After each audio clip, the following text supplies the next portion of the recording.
花海航行用心讲述每一个故事。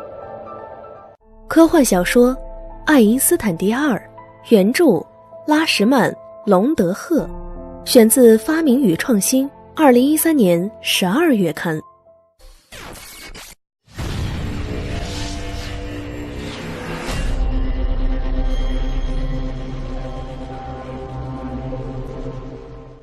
在医学院重病特别护理房内，整整1个星期，该病房里都一片忙乱。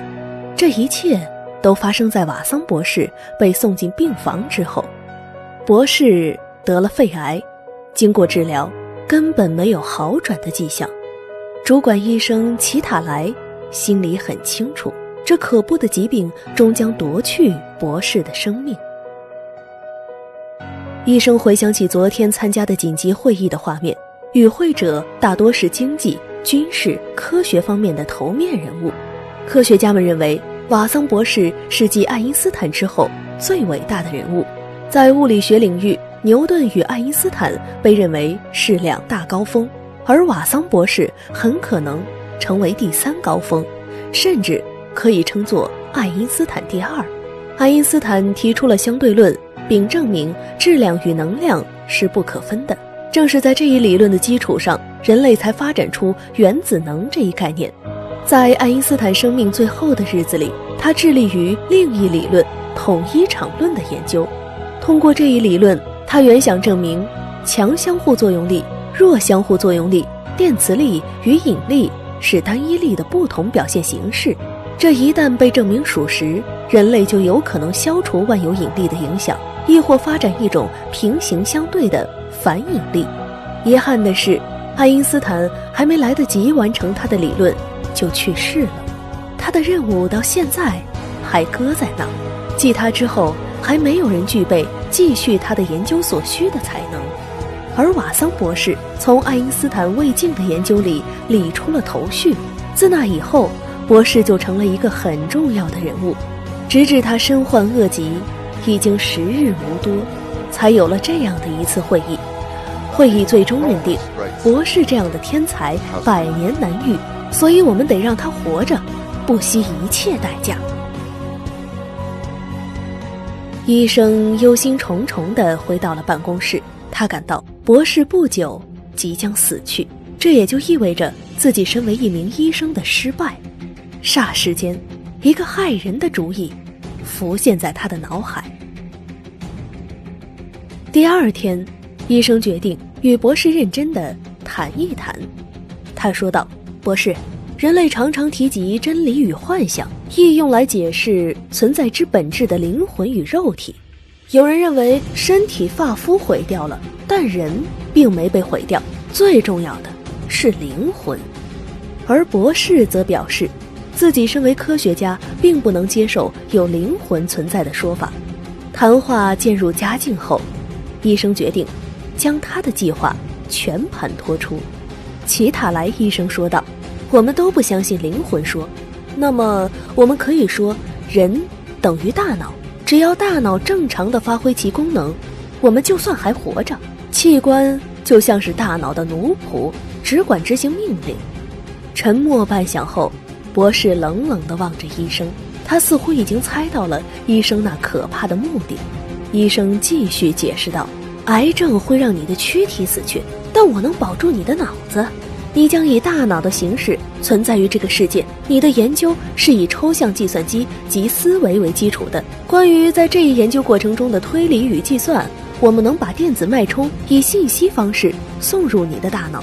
只要你大脑仍在活动，你的思维就不受妨碍，甚至我们通过外部刺激给你独一无二的快乐。博士显得无比愤怒，你把我当成一台电脑，甚至还想控制我的快乐，你这是在践踏我的人格和尊严。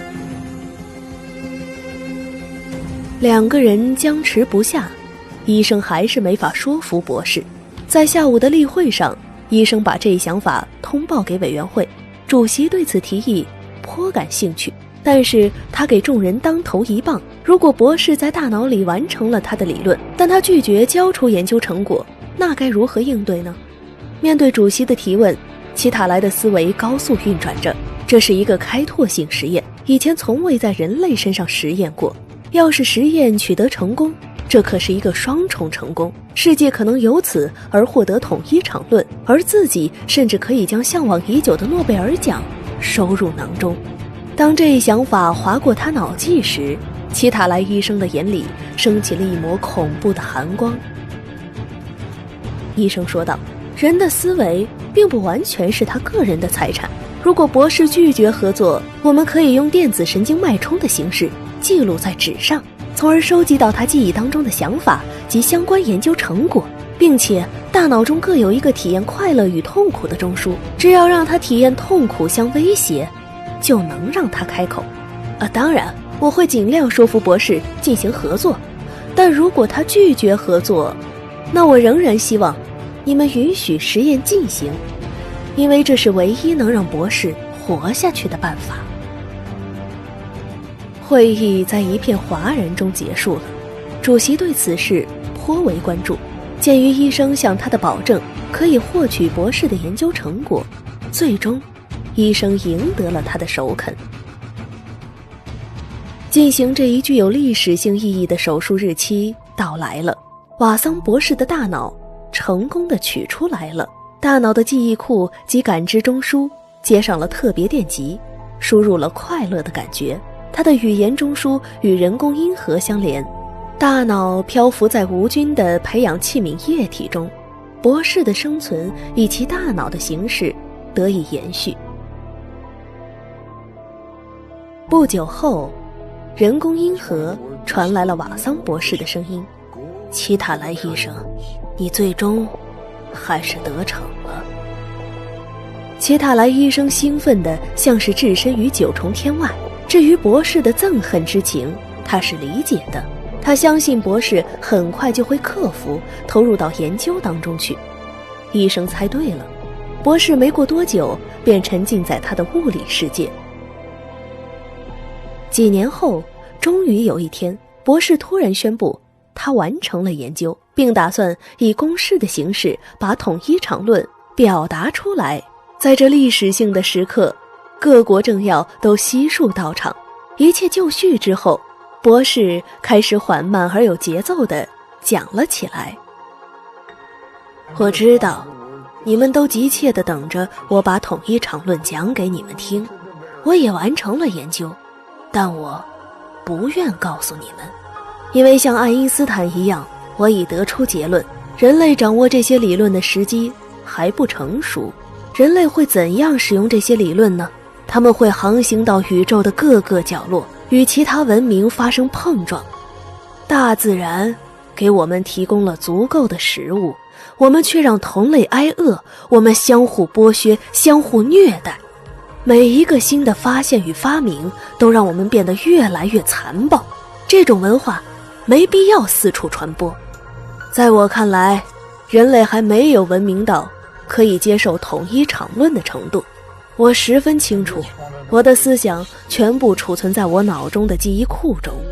如果我不合作，你们会迫不及待地把它给弄出来。因此，我会将理论以图表的形式出现在纸上。你们都知道，没人能理解爱因斯坦的那些草稿，那么你们又怎能理解这些图表呢？要想解开这些谜，你们得等到爱因斯坦第三的出现，直到你们具备了接受统一场论的条件。我得感谢齐塔莱医生替我做了2件事，他让我以这种形式活着，并有机会完成我的研究。但是我更得感谢他让我看到人性当中的罪恶，他让我看到了一个科学家能够堕落到何种程度。这些事儿也帮我拿定了主意。顿时，人工阴核里的声音停止了，永远的停止了。